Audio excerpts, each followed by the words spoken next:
মার্কেটে কেউ একদিনে প্রফিট করে না, মার্কেটে কেউ একদিনে বাম্পার একটা প্রফিট করে ফেলে না। এই যে বাম্পার প্রফিট আমরা দেখি না, অমুক ভাই একটা বাম্পার প্রফিট করে ফেলছে, এই স্টকটাকে এবিসিডি স্টক কিনে সে রাতারাতি বড় লোক হয়ে গেছে, ফ্ল্যাট কিনছে, জমি কিনছে, সে গাড়ি কিনে ফেলছে, সে বিদেশে ভ্রমণে গেছে, থাইল্যান্ডে গেছে ফ্রেন্ডদেরকে নিয়ে। এটা ভাই একদিনে হয় নাই। আপনি দেখছেন তার একদিনের পোর্টফোলিও, বাট এটার পেছনে যে তার আরো স্টোরি আছে। সে যে শতবার লস করেছে, সে যে উনি মানে 96 সাল থেকে মার্কেটে আছে, এই যে তার এক্সপিরিয়েন্স, এই এক্সপিরিয়েন্সটা আপনি ডিসকাউন্ট করতে পারেন না।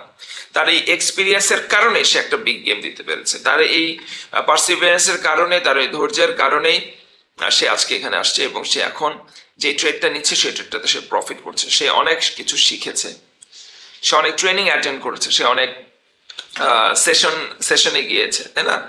সে অনেক অনেক পরিশ্রম করেছে, অনেক ডেটা কালেকশন করেছে। এইসব ডেটা কালেকশনের ফলে আজকে তার এক্সপেরিয়েন্স তার এক্সপেকটেশনকে এক্সেল করেছে। তার এক্সপেকটেশনের চাইতে তার এক্সপেরিয়েন্স এখন মাছ মাছ বেটার, যে কারণে সেই অ্যাভারেজ যে কোনো মানুষের চাইতে এখন ট্রেড করলে প্রফিট বেশি করতে পারে। সো কখনোই এটা ভাবা উচিত না যে একজন একদিন দুই দিন ট্রেড করে প্রফিট করে ফেলেছে, জাস্ট লাইক দ্যাট। এটা আপনি পারবেন না।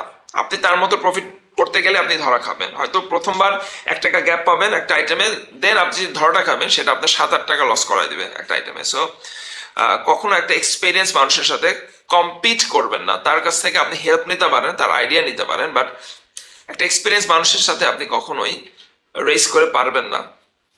আপনি কখনোই মানে উসাইন বোল্টের সাথে আপনি দৌড়ায় পারবেন না, পারবেন না। তার থেকে আপনি টিপস নিতে পারেন, how to become a successful athlete. এটা আপনি তার কাছ থেকে টিপস নিতে পারেন, বাট আপনি তার সাথে কম্পিট করতে পারবেন না, কোনো মার্কেটেই পারবেন না, কোনোভাবেই পারবেন না, কিছুতেই পারবেন না। আপনার নিজেকে বিল্ড করতে হবে, আপনাকে বিভিন্ন ট্রেনিং সেশন অ্যাটেন্ড করতে হবে, আপনাকে ইন্ডেক্স জানতে হবে, আপনাকে ইন্ডেক্স বুঝতে হবে। আপনি কোনো পার্টিকুলার স্টকের প্রেমে পড়ে গেলে আপনি মার্কেট থেকে অনেক পিছিয়ে যাবেন, আপনি মার্কেট থেকে একদম ছিটকে পড়ে যাবেন। আপনার কোনো পার্টিকুলার স্টককে ভালোবাসা যাবে না, আপনার মার্কেটকে ভালোবাসতে হবে, আপনাকে ট্রেডিংকে ভালোবাসতে হবে, আপনাকে শিখতে হবে, আপনাকে কোনো এক্সপার্টের সাথে থাকতে হবে। গুরু সব জায়গায় দরকার, গুরু বা একজন টিচার, একজন স্কলার, একজন লিডার, এটা সব জায়গায় দরকার। একজন লিডার যেমন পলিটিক্যাল ফিল্ডে দরকার, এছাড়া যে কোনো মুভমেন্ট স্ক্যাটার্ড হয়ে যায়, যে কোনো মুভমেন্ট আপনি ফেল করবেন।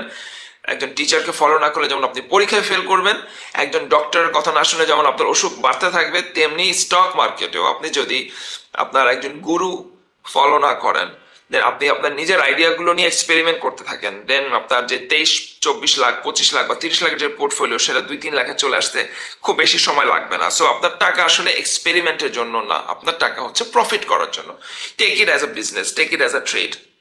বিজনেস কোনো এক্সপেরিমেন্ট না। আপনি একজন এক্সপার্টের কাছে যাবেন, তার কাছ থেকে আপনি প্রোডাক্ট সার্ভিস নিয়ে আসবেন, আপনি বিজনেস করবেন। এখন আপনার টাকা নিয়ে যদি আপনি এক্সপেরিমেন্ট করতে থাকেন, আজকে এটা করলাম, কালকে ওইটা করলাম, আজকে খেলনার বিজনেস করলাম, কালকে চায়ের বিজনেস করলাম, এটা যদি করতে থাকেন, আপনার টাকা কিন্তু ইরোড হতে থাকবে, আপনার টাকা কিন্তু বাতাসে উঠতে থাকবে। সো আপনার টাকা বাতাসে হাওয়ার মতো মিলে যাবে এবং আপনি কিন্তু ফেল করবেন। So better get in line then to fail.